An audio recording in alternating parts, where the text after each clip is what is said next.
ఈవేళ మనము ఈ ఫిఫ్త్ ప్రిన్సిపల్, ఐదవ ప్రిన్సిపల్ ఏంటంటే మేనిఫెస్టేషన్. ఈ మేనిఫెస్టేషన్ గురించి ఈరోజు మొదలుపెట్టాం మనము. దీనిపైన మనం మెడిటేషన్ చేసాము. ఈ వారమంతా మీరు ఇదే ట్రై చేయండి. ఆహ్, ఎప్పుడు ఓకే అయిపోతుందనుకున్నాం మనం 40 రోజులు? ఆగస్టు? ఎవరికైనా గుర్తుందా? నెక్స్ట్ సండే కల్లా అయిపోతుంది. సో, ఇప్పటికి ఇప్పుడు చూడండి. ఇప్పుడు మన ఇల్లుంది కదా! మన ఇంటిని మన మన ఇంట్లోని హాయిగా మనం ఎప్పుడు ఉండగలము? మనం ఎప్పుడైనా అబ్బా! అంత హాయిగా ఎప్పుడు ఫీల్ అయ్యారు మీ ఇంట్లో మీరు? ఎప్పుడు ఫీల్ అవుతాం మనం హాయిగా? ఎవరైనా ఇంటికొస్తేనో, లేకపోతే ఏదో కలిసి సినిమా చూస్తేనో, లేకపోతే పాప్‌కార్న్ తింటేనో కాదు కదా!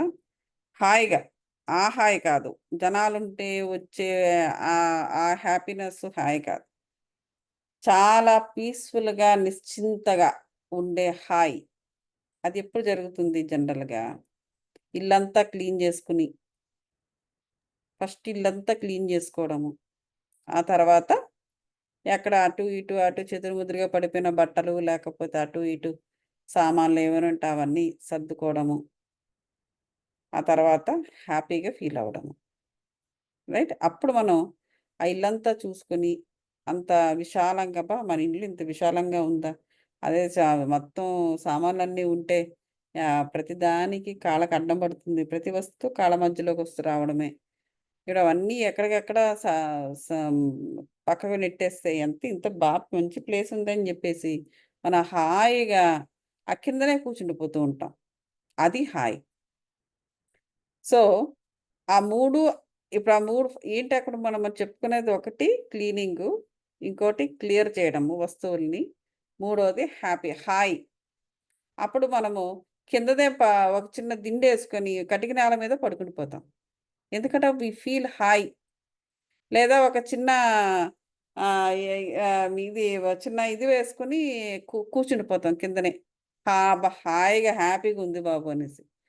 అది ఏంటంటే హ్యాపీగా ఇక నిశ్చింతగా చిల్లింగ్‌గా ఉండడం అనేది మూడో ప్రిన్సిపల్. First, second, third. అంటే మన కేవలం మెడిటేషన్‌లోనే కాకుండా మనం చేసే ప్రతి పనిలో కూడా ఈ మూడింటిని మనము చూసుకుంటూ ఉండాలి. మూడింటిని మనం పొందుతూ ఉండాలి. ఒకటేంటి క్లీనింగ్, క్లియరింగ్, చిల్లింగ్.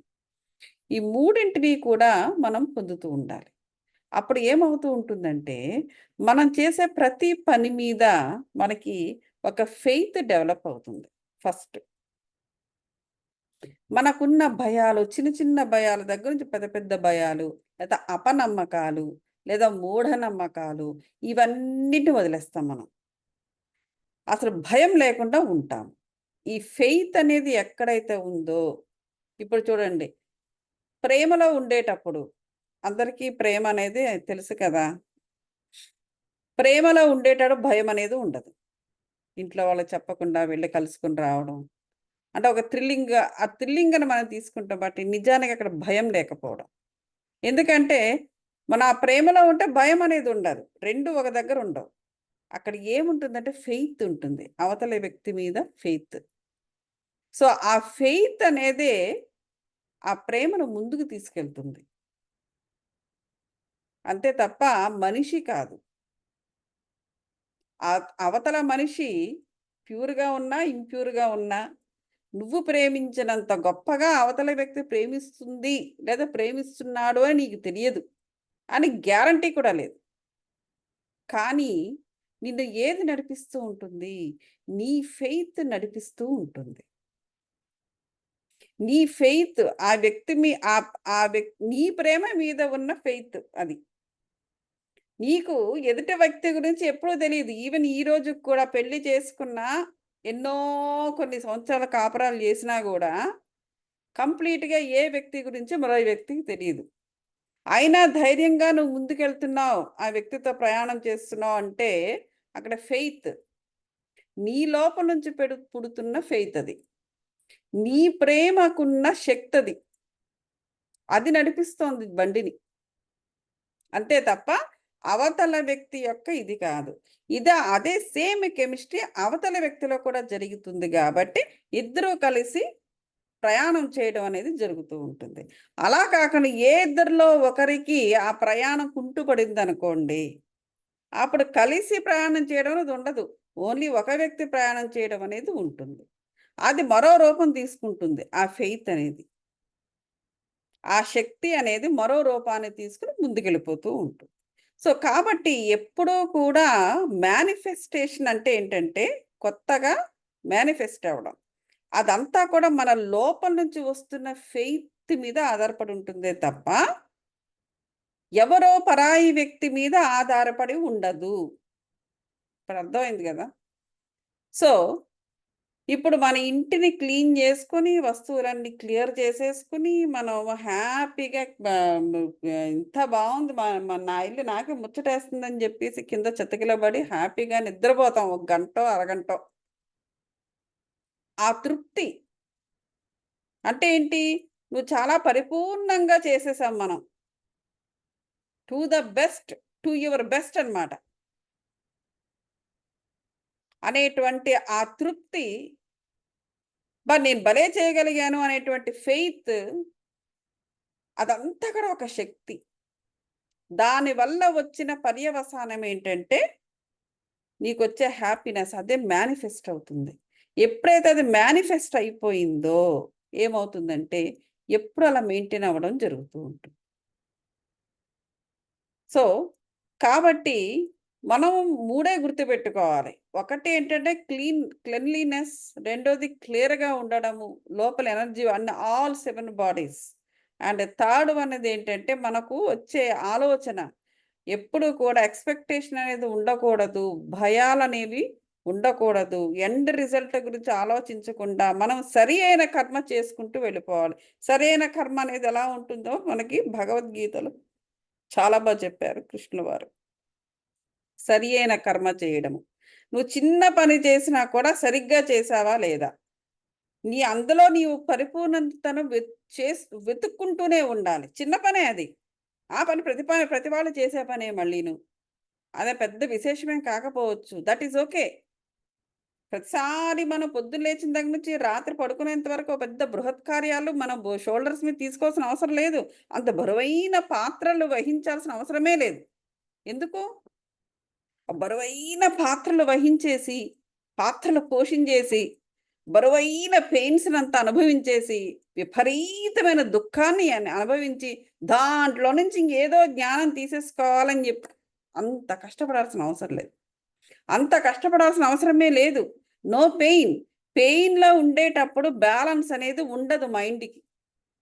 పెయిన్ నుంచి అంటే అనుకోకుండా పెయిన్స్ అనేవి జీవితంలో వస్తూ ఉంటాయి.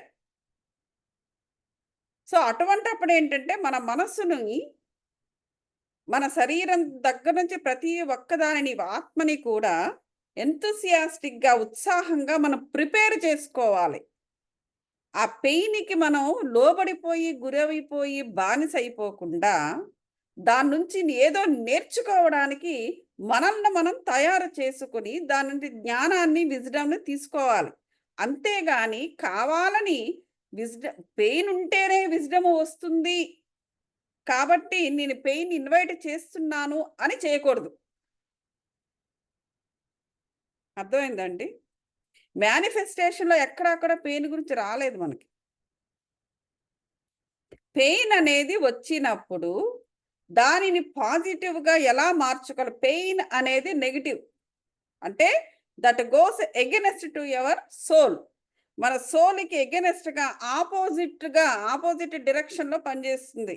అంటే ఏంటి? నీ ఆత్మ చైతన్యం క్షీణిస్తుంది. ఆత్మ యొక్క ఎనర్జీ అక్కడ క్షీణిస్తుంది. చైతన్యం కుంటుపడుతుంది. సో, కాబట్టి అది డెఫినిట్‌గా పాజిటివ్ కాదు. అయినా సరే దాన్ని పాజిటివ్‌గా మార్చుకోమన్నారు శ్రీకృష్ణుల వారు. పాజిటివ్‌గా ఎలా మార్చుకోవాలి? ఎందుకంటే అది ఒక కర్మ.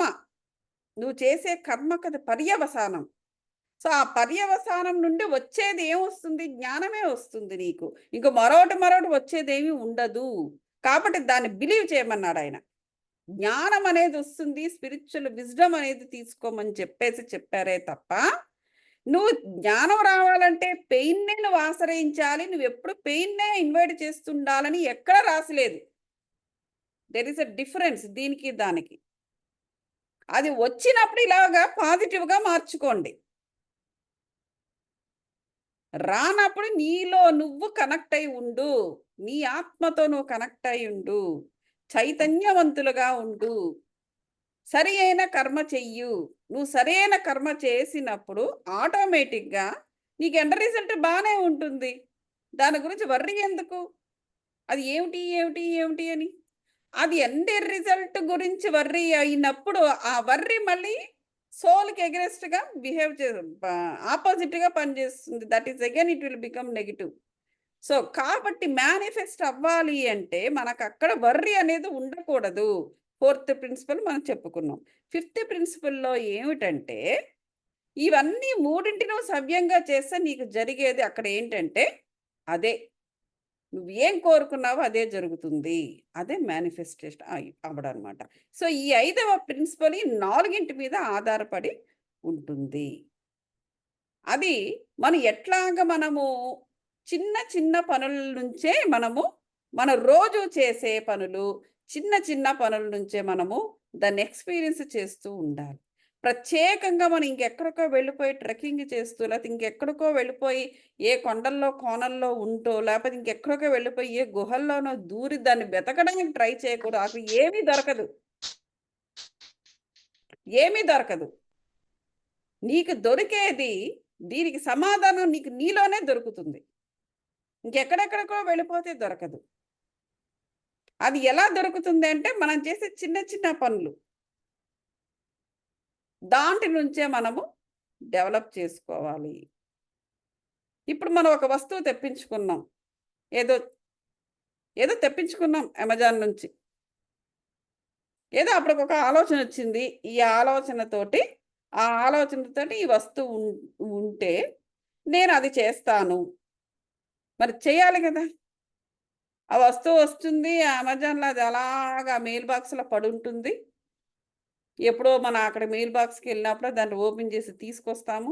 ఈ లోపల ఒక రోజో, 2 రోజుల్లో మధ్యలో గ్యాప్ వస్తుంది. ఆ 2 రోజుల్లో మళ్ళీ మనం ఇంకేదో దేనికో డైవర్ట్ అయిపోవడము, తీసుకురావడము, తీసుకొచ్చి పడేయడము టేబుల్ మీద. దాన్ని ఓపెన్ కూడా చేయకపోవడం. మళ్ళీ ఎప్పుడో ఒక 2 రోజులు పోయిన తర్వాత ఓపెన్ చేయడము. చేసిన తర్వాత దాన్నేదో అసెంబుల్ చేయాలనుకోండి ఫర్ ఎగ్జాంపుల్. మరి అసెంబుల్ చేయడానికి మరో 2 రోజులు తీసుకోవడం. అక్కడ పడేయడం, వేరే పని చేసుకోవడం. ఇంక అలా అయితే అలా మేనిఫెస్ట్ ఎలా అవుతుందది? ఎప్పుడో మళ్ళీ వచ్చినప్పుడు అయితే వాళ్ళని వీళ్ళని కొంచెం అసెంబుల్ చేయమని వాళ్ళని వీళ్ళని అడగడం. వాళ్ళెవరు చేయకపోతే మళ్ళీ వాళ్ళని తిట్టుకోవడం. సరే మళ్ళీ ఎప్పుడో మనమే కూర్చొని చేసుకోవడం. అది కూడా ఆసక్తి లేకుండా అనాసక్తిగా. ఎందుకంటే ఎప్పుడో నెల రోజుల కిందట కదా వచ్చిన ఆహ్, న సందేశం కావచ్చు. లేపోతే బ్రెయిన్‌లో ఒక ఆలోచన కావచ్చు. అప్పుడు మనం అనుకున్న సంకల్పం కావచ్చు. అప్పుడు మనసులో పుట్టిన సంకల్పం అది. కానీ అప్పటికి, ఇప్పటికి మధ్య ఎన్ని రోజులైపోయింది. ఆ సంకల్పము అనేది కూడా ఒక ఎనర్జీ. ఆ ఎనర్జీ అలా పోయినట్టే గదా! అప్పుడు ఇంకెలా మేనిఫెస్ట్ అవుతుంది? మనం ఒక సంకల్పం అనేది మనం పెట్టుకున్నాము అంటే, దానికి మనం స్టిక్ అయ్యి ఉండాలి ఆ చివరి వరకు. చివరి వరకు ఎండ్ రిజల్ట్ కాదు. అట్‌లీస్ట్ ఆ కర్మ పూర్తిగా చేసేంత వరకు, సరిగ్గా పూర్తిగా చేసేంత వరకు. కానీ మనకలా ఉండదు కదా! సంకల్పాలు అలాగా అలా అలా అలా వస్తుంటాయి, అలా పోతుంటాయి. అటువంటప్పుడు మేనిఫెస్టే అవ్వదు. అది అక్కడ విశేషం. సో, ఇల్లు అనేది ఒక ఈజీ ఎగ్జాంపుల్ మనకి. క్లీన్ చేసుకోవడం, క్లియర్ చేసుకోవడం ఇయన్నీ కూడా. రెండవదేంటంటే, మనం చేసే సంకల్పాలు ఒకసారి ఆలోచించండి కావాలంటే. ఇలాగ ఎంతోమంది ఎప్పుడు జరుగుతూ ఉంటది. ఎంతోమందికి అందరికీ జరుగుతుంటది. నేను కూడా ఇలాగే చేస్తాను నేను. Which is not correct. అటువంటప్పుడు అది ఏ టైంకి ఆ సంకల్పం వచ్చిందో, ఏ టైంలో అది అయిపోవాలో అది అయిపోవాలి. అదే మరి టైం అక్కడ పర్ఫెక్ట్‌గా పనిచేస్తుంది. మనకి అబండెన్స్ కావాలి, సమృద్ధి కావాలి, మనకు అది కావాలి, ఇది కావాలి అంటే ఓకే. కావాలి. కరెక్ట్‌గా మనం ప్లాన్ జేసిన తర్వాత, ఆ ప్లాన్ మనం అమలు జరపాలి గదా! టైంకి. టైంకి అమలు జరిపితేనే కదా నీకక్కడ నువ్వు అనుకున్న సమృద్ధి అక్కడ మేనిఫెస్ట్ అవుతది. ఆ టైం దాటాక ఆ టైం మన గురించి ఆగదు. ఆ టైం నెక్స్ట్ స్టెప్‌లోకెళ్ళిపోద్దది. ఎళ్ళిపోయి అలా, అలా, అలా, అలా, అలా రౌండ్‌గా చక్రం తిరిగి, తిరిగి, తిరిగి మళ్ళీ ఎప్పుడో తీసుకొస్తది దీన్ని. అప్పుడు మనం ఏ పరిస్థితిలో ఉంటామో, చేయగలమో, చేయలేమో, ఎప్పుడూ కూడా మళ్ళీ చూడండి కావాలంటే. మనకి పాత విషయాలు ఎప్పుడైనా గుర్తు తెచ్చుకున్నప్పుడు అబ్రప్ట్‌గా మనం అసంపూర్ణంగా వదిలేసినవి మళ్ళీ తిరిగి మనం గుర్తు తెచ్చుకునేటప్పుడు ఉత్సాహం వస్తుంది. ఎక్కడి నుంచొస్తుంది? మన లోపల నుంచి ఉత్సాహం వస్తుంది.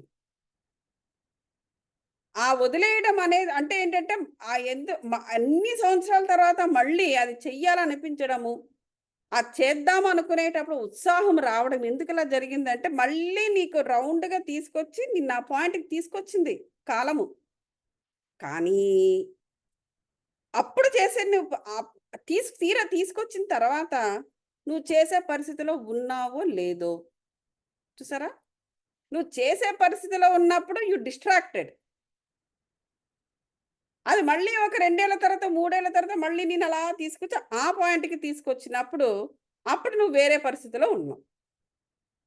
సరే, సరే నువ్వు చేయలేదు కదా! అని చెప్పేసి ఎళ్ళిపోతుందది. ఎళ్ళిపోయి మళ్ళీ ఒక 10 ఏళ్ల తర్వాత మళ్ళీ తీసుకొస్తుంది. అదే పాయింట్‌ని.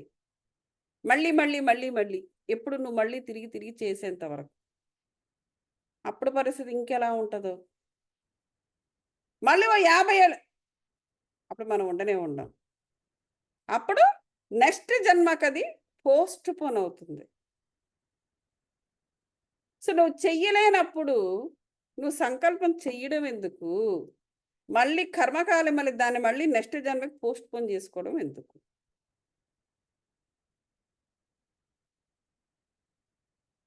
సో, కాబట్టి మేనిఫెస్టేషన్ అనేది అంత ఈజీ అయిన విషయం కాదు. చెయ్యాలనుకుంటే చేసేయాలి. లేదా మానేసుకోవాలి. మానేసుకుంటాము. మేము ఏ కర్మ చేయకుండా మేము ప్రశాంతంగా ఇలా కూర్చుంటామన్నా కూడా ఒప్పుకోదు.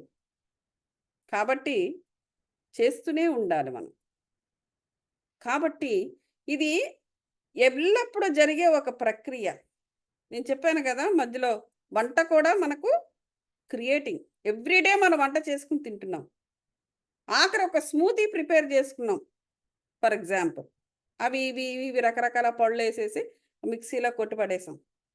That's also a creation. ఒక పండు యొక్క రూపాన్ని మార్చి ఒక స్మూతీ చేసావు. ఒక గ్లాసులో ఒక స్మూతీ చేసావు. అది క్రియేషన్ కాకపోతే ఏముంటది? మామూలుగా పండుగా దాన్ని ఒలిచి, తొనలు తీసి లేపోతే యాపిల్ అయితే దాన్ని కట్ చేసి ముక్కలు తీసుకొని, అలాగా అవన్నీ కొన్ని యాపిల్ ముక్కలు తినేసి, మరికొన్ని పైనాపిల్ ముక్కలు తినేసి, ఇంకొన్నేమో ఆరెంజ్ ముక్కలు తినేసి, ఆ కడుపులోకెళ్ళిపోతే అన్నీ కూడా జీర్ణ వ్యవస్థలు అన్నీ మిక్స్ అయిపోతాయి గదా! ఇక మళ్ళీ దాన్ని స్మూతీగా చేసుకోవడం ఎందుకు? అలా కూడా ఆలోచించేవాళ్ళున్నారు. అలా కూడా ఆలోచించేవాళ్ళు ఉన్నారు. బట్ రియాలిటీ అయితే అదే. కొంచెం, కొంచెం, కొంచెం అన్నీ తినేస్తే లోపలికెళ్ళేసరికి అదే మిక్సీలో వేసేసినట్లుగా స్మూతీ అయిపోతుంది. కానీ అలా కాదు గదా! అప్పుడు నీకు దాని యొక్క రుచి తెలీదు. ఈ పంచేంద్రియాలు దాని యొక్క టేస్ట్‌ని ఎక్స్‌పీరియన్స్ చెయ్యదు. సో, అలాగా పండుగా ఉండే వాటిని ఒక స్మూతీగా తయారు చేసి, దాంట్లో కొంచెం పంచదార వేసి, కొంచెం ఆల్మండ్ మిల్క్ వేసి దానికేమో చక్కగా మిక్సీలో కొట్టి గ్రీక్ యోగర్ట్ కూడా వేసి, ఎంతో రుచికరంగా మనం దాన్ని యొక్క రూపాన్ని మార్చాము. ఆ పండ్ల యొక్క రూపాన్ని, టేస్ట్‌ని మార్చాము. ఎన్ని ఇంగ్రీడియెంట్స్ పడ్డాయి అందులోని. గ్రీక్ యోగర్ట్ పడింది, పంచదార పడింది, ముక్కలన్నీ పడినవి. అది కూడా సమపాళల్లో. ఎక్కువ పైనాపిలు, కొంచెం ఒకటో రెండో మ్యాంగో కాదు. అరటిపండు ముక్కలు అలా వేస్తే మళ్ళీ దాని రుచి రాదు. అన్నీ కూడా సమపాళల్లో ఎంత వేయాలో అంత వేస్తేనే దాని యొక్క రుచి బావుంటుంది. అంత బాగా ప్రిపేర్ చేసాం మనము. అంటే అక్కడ దాని సృష్టి అలాగ చేసుకొని తాగాలి. పెర్ఫెక్ట్‌గా స్మూతీ అవ్వాలి అనేటువంటి సంకల్పము, ఆ సంకల్పం వచ్చిన వెంటనే మనం దాన్ని తయారు చేసేసినప్పుడు 7 గంటల లోపున తయారు చేసేయాలంటే 7 గంటల్లోపు తయారైపోవాలి ఆ స్మూతీ. అప్పుడది పెర్ఫెక్ట్‌గా మేనిఫెస్ట్ అవుతది.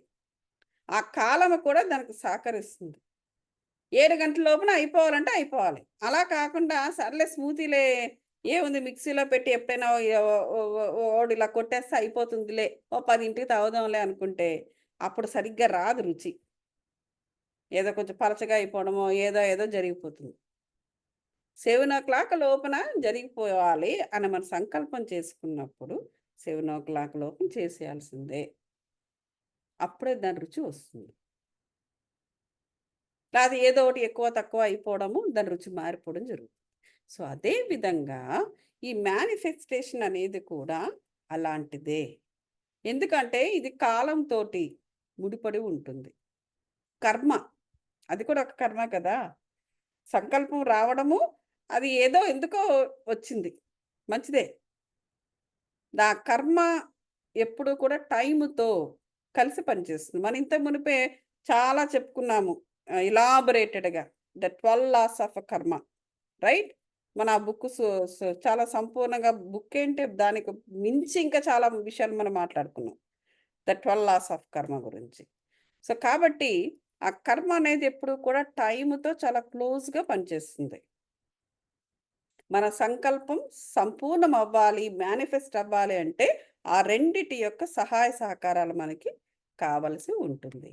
అప్పుడు ఇల్లైనా అంతే. క్లీన్ జేసుకోవడం, క్లియర్ జేసుకోవడము, దాన్నేమో హ్యాపీగా చూసుకోవడము ఇవన్నీ. ఇది కూడా ఏంటంటే, టైంకి మనం చేస్తేనే ఆ హ్యాపీనెస్ ఉంటుంది. లేపోతే ఆయాసం ఒస్తుంది. అదే ఇల్లు, అదే సామాన్లు. అయినా సరే, హాయిగా చేసుకోవడం అనేది జరగదు. అనవసరమైన టెన్షనో, స్ట్రెస్సో, స్ట్రెయినో లేతే ఊరికనే ఆయాసం రావడమో ఏదోటి వస్తుందనమాట. ఎందుకంటే లోపల ఏదో ఒకటి మనకి సహకరించదు. 7 శరీరాల్లో ఏదో ఒక శరీరం సహకరించదు. అప్పుడు ఆటోమేటిక్‌గా ఏమవుతుందంటే ప్రెషరొస్తుంది. మనకి ఒత్తిడి పెరుగుతుంది. ఆ ఒత్తిడిలో మనము ఇల్లు తుడిచినా, కడిగినా లేతే ఇంకే పని చేసినా కూడా, ఆ శరీరం మీద మనకు ఆయాసంగానో, మరోటిగానో చేస్తుంది. సో, దాన్ని బట్టి మనం అర్థం చేసుకోవాలి. సమ్‌వేర్ మనం డిలే చేశాము. ఎక్కడో చేసే టైంకి చేయలేదు. చెప్పిన టైంకి మనం చేయలేదు. అది శరీరం మీద చూపిస్తుంది అనుకోవాలి. అటువంటప్పుడు ఏం చేయాలంటే మనము, మన ఆత్మగారితోటి సారీ చెప్పుకొని ఆహ్, మేబీ ఎక్కడో కొంచెం డిలే అయిపోయినట్టుంది. అని చెప్పేసి మెడిటేషన్ చేసుకోవచ్చు. అవన్నీ చిన్న చిన్న చిట్కాల్లాంటివి. బట్ బేసికల్‌గా మేనిఫెస్టేషన్ అనే దానికి మనము ఈ ఫిఫ్త్ ప్రిన్సిపల్ ఈ విధంగా మనము అర్థం చేసుకొని, దానికి తగినట్టుగా ఈ ఈ 1 వీక్ కూడా చిన్న చిన్న పనుల నుంచి ప్రాక్టీస్ చేసుకోండి. చిన్న చిన్న పనుల నుంచి ప్రాక్టీస్ చేసుకొని పరిపూర్ణంగా దాంట్లోంచి తృప్తిని పొందే విధంగా ప్రతి ఒక్క పనిని చేసుకుంటూ పోతే and see the end result. అప్పుడు ఎండ్ రిజల్ట్ ఏ విధంగా ఉంది? అదే పనిని ఇంతకు మునుపు చేసినప్పుడు ఏ విధంగా ఉంది? ఇప్పుడు చేస్తున్నప్పుడు ఏ విధంగా ఉంది? కంపేర్ చేయండి. అలా కంపేర్ చేసినప్పుడు మీకు ఇప్పుడొచ్చిన రిజల్ట్‌లో ఒక తృప్తో, లేపోతే ఒక సంతోషమో, లేకపోతే ఒక నిశ్చింతో మనకి కనపడుతుంది. సో, అదనమాట. మేనిఫెస్ట్ అయింది. ఏదైనా, ఏదైనా మేనిఫెస్ట్ అయింది అంటే ప్రశాంతంగా ఉంటుంది. ప్రశాంతంగా, నిశ్చింతగా ఉంటుంది. ఒక రకమైన హ్యాపీనెస్ ఒస్తుంది. అదే పని ఇంతకు మునుపు చేసినప్పుడు స్ట్రెయిన్ మనం ఫీల్ అయ్యుంటాం. కానీ ఇప్పుడు చేసినప్పుడు ఎప్పుడూ కూడా ఈ ప్రకృతి పరమైన ఈ దైవ ప్రకృతి ఏంటి మనం జేసేది డివైన్. ఈ డివైన్ లక్షణాలు ఎప్పుడూ కూడా ప్రశాంతంగానే ఉంటుంది. ప్రశాంతత, నిశ్చింత, ఆరోగ్యము, ఆనందము ఇట్లాంటివన్నీ కూడా డివైన్ క్వాలిటీస్. స్ట్రెస్సు, స్ట్రెయిను లేకపోతే ఆయాసము ఇవి డివైన్ క్వాలిటీస్ కావు. సో, కాబట్టి ఇప్పుడేంటంటే, ఇప్పుడు అవే పనులు చేసి, ఈ డివైన్ క్వాలిటీస్‌ని అభివృద్ధి చేసుకోవడానికి చేస్తూ ఉంటే మనకు ఆటోమేటిక్‌గా ఆ మేనిఫెస్టేషన్ అనేది జరుగుతుంది. దాన్ని ఇంకా మెయింటైన్ చేసుకుంటూ వెళ్ళిపోవాలి. ఈ విషయం. Okay masters. ఇంకేదైనా ప్రశ్నలుంటే నన్నడగవచ్చు. Any Gautami questions? గారు ఈరోజు రికార్డింగ్ ఇస్తారండి? తప్పకుండా ఇస్తానండి. అంటే తప్పకుండా. మెడిటేషన్ మెడిటేషన్‌కి 7:30కి స్టార్ట్ చేశారండి? లేతే అంటే మెడిటేషన్ ఆ! స్టార్ట్ చేసారా? ఏమన్నా చెప్పారండి అప్పుడు? అప్పుడు మొదట్లో ఏం చెప్పలేదు. ముందు మెడిటేషన్ స్టార్ట్ చేసి తర్వాత ఇది ఓహ్! చెప్పాను. Yeah! Okay. Okay. You did not miss thank you anything. అండి. యాహ్! యాహ్! థాంక్ యూ అండి. ఓకే. ఈ ఈ వారం రోజులంతా కూడా మీరు ఇదే ప్రాక్టీస్ చేయండి. నేను ఈ రికార్డింగ్ ఎలాగో పెడతాను. ఆహ్, సో, రేపు ఎవరికి వారు చేసుకోవడం ఉంటుంది. మ్యూజిక్ పెడతాను. తర్వాత సోమవారం, మామూలుగా మనం కలిసి చేద్దాం. ఓకేనా? నో ఓకే క్వెషన్స్ అండి. కదా! ఏమైనా క్వెషన్స్ ఉంటే అడగొచ్చు. క్వెషన్స్ ఏమి లేవు కదా! Thank you very much.